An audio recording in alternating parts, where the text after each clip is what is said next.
Hey everybody, this is Chris DeFurio with Keys to the Shop. Welcome to this edition of Shift Break. Super glad to be with you this week. Now, before we get into the content today, I want to encourage you to check something out, and it's the AeroPress movie.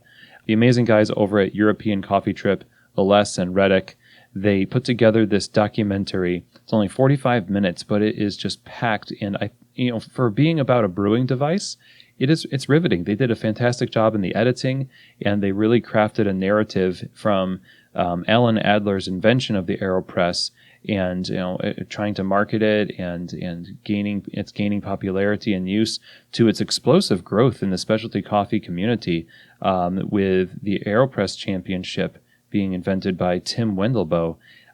This is really a fascinating film, and I think it deserves a watch. So go to aeropressmovie.com. You can watch the film there on the website, and you can find out how you could actually host a screening of the film in your hometown too. So aeropressmovie.com, a really awesome documentary, definitely worth watching. So today I want to talk to you about a few things that I've been thinking about over this past week.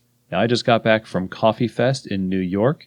I give some lectures there, or talks really, on management and leadership, retail, things like that. I also judge latte art.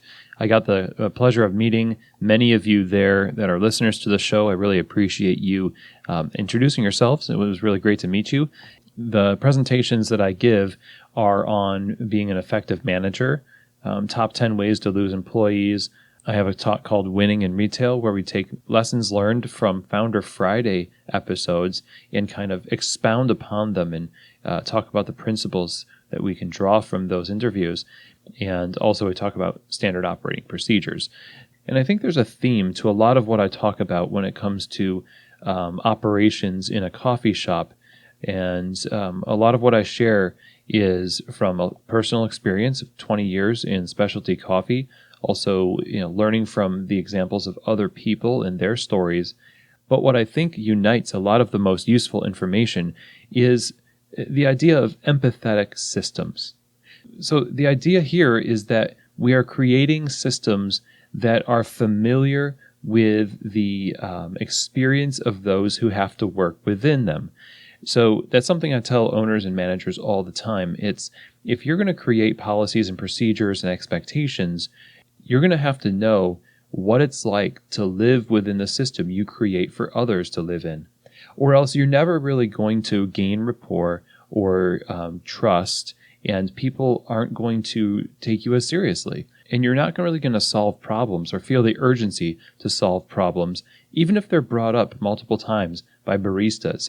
If there's a bar setup that is just not working for the menu that you've given people to produce, the thing you might think to yourself, if you don't work that bar, is, well, too bad.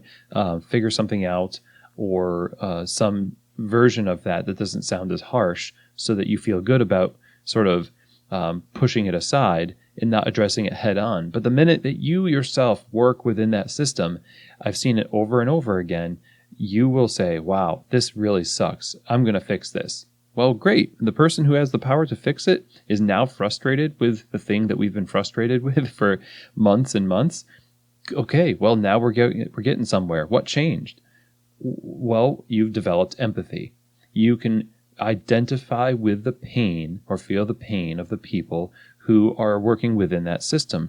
The best practice, I think, as we build systems, which we have to build in our cafes in order for consistency to be a part of what people experience, is that we connect our systems to empathy. And it's too often the case that we use systems as a way of excusing ourselves from being in connection with the human element of our cafe.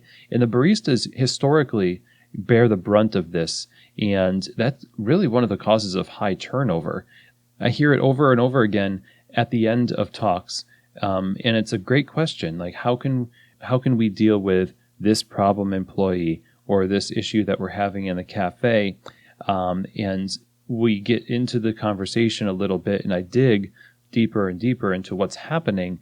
And what's happening oftentimes is that there hasn't been sufficient oversight, there hasn't been sufficient present leadership, and there really isn't a good rapport between owner, manager, and staff, and that leads to a lot of problems. So as I walk away from Coffee Fest, I typically think about all of the people who are wandering around the show floor looking for answers to the problems they have, or maybe looking for answers to problems they're anticipating they're going to have when they open their business. So many of these problems can be avoided if you determine up front that you're not going to look for the nearest escape route to automate your cafe and let it try to run without you. We just got done listening to Bruce Tulgan talk about the 27 challenges managers face. A lack of present, engaged, substantive, and hands-on management is responsible for so much of what we deal with in the cafe, the negative side of things. And when we look at checklists and systems and things that we put in place to help the cafe run smoothly, we should not look at those as ways to escape the responsibility, to be present, identify with the struggles and the day-to-day business of the cafe, and you will avoid a lot of the hardship that you come to experience, and you won't be as likely to subject your staff to unnecessary hardship, because you'll see firsthand what happens when that system that you think was perfect on paper is anything but in reality. So my encouragement to you today is to do a little soul searching. Have you excused yourself from the cafe because you've got a lot of admin work to do? And have you lost touch with what's actually going on? So much so that you can't identify with the struggles and the problems that people bring to you, and they just frustrate you with their complaints, and you ignore what they're saying. It's time that you got back into the cafe. It's time that you got maybe a bar shift a week for a while and start living the life that you expect other people to live, and see how it is. Because once you start doing that, your systems will not just be a set of harsh rules that are not based in reality, but they're going to be empathetic systems that both take care of the necessities of the daily business in the coffee shop, in the cafe, but is also in tune with and takes care of the people responsible for taking care of the cafe. So I hope that this episode was helpful to you. Stay tuned for next week's episode, 143, interviews from Coffee Fest, New York. I don't think you're going to want to miss it. We have 3 interviews that are just fantastic, from the floor interviews that I think is really going to be inspirational. And that's it for today. So thank you very much for joining me again, and I'll see you here next week for another edition of Shift Break, from Keys to the Shop.